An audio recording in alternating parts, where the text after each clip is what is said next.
Ay, sinabi. Okay, nakatalikod ako sa inyo.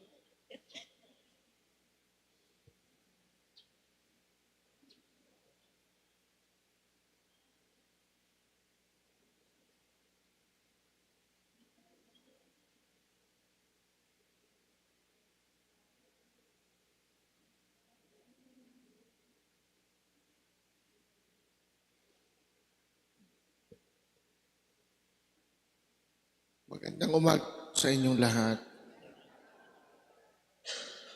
Bahagi ng ating paghahanda para sa pagpasok natin sa panahon ng Kwaresma, bukas sa diriwang natin ng Miyerkules ng Abo, sa ngayon ang pagsusunog sa mga palaspas na binasbasan noong 1 taon sa pagdiriwang natin ng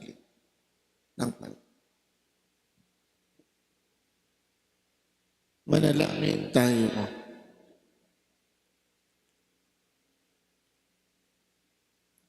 Ama naming mapagmahal, nilikha mo kami mula sa alabok at patuloy mo kaming inaanyayahang makibahagi sa kaligtasang dulot ng iyong mabuting balita kasama ng buong sambayanan. Kalugdan mo kami ng iyong awa habang ang mga alabok na ito ay inihahanda bilang tanda ng pasimula ng paglalakbay namin sa panahon ng Kwaresma. Tulutan mong ang aming paglalakbay sa ilang ng Kwaresma ay mag-akay sa amin sa luwalhati ng bagong pagsilang, bunga ng muling pagkabuhay ng iyong anak. Magbunga nawa ng kapayapaan ang pag-aayuno ng bawat isa. Ang panalangin ay magpabanal sa amin upang makasalo kami sa piging na di magwawakas sa iyong kaharian sa pamamagitan ni Hesukristo, kasama ng Espiritu Santo, magsawalang hanggan.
Manalangin tayo.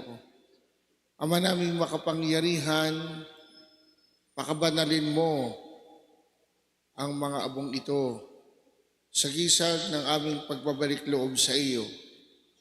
Kaawaan mo kami at tulungan mo kaming maging tapat sa iyo sa pagtahak sa landas ng pagbabagong loob sa panahon ng Kwaresma, sapagkat ang kaloob mo'y maligtas ang lahat sa pamamagitan ni Hesukristo at man ng Espiritu Santo magpasawalang hanggan.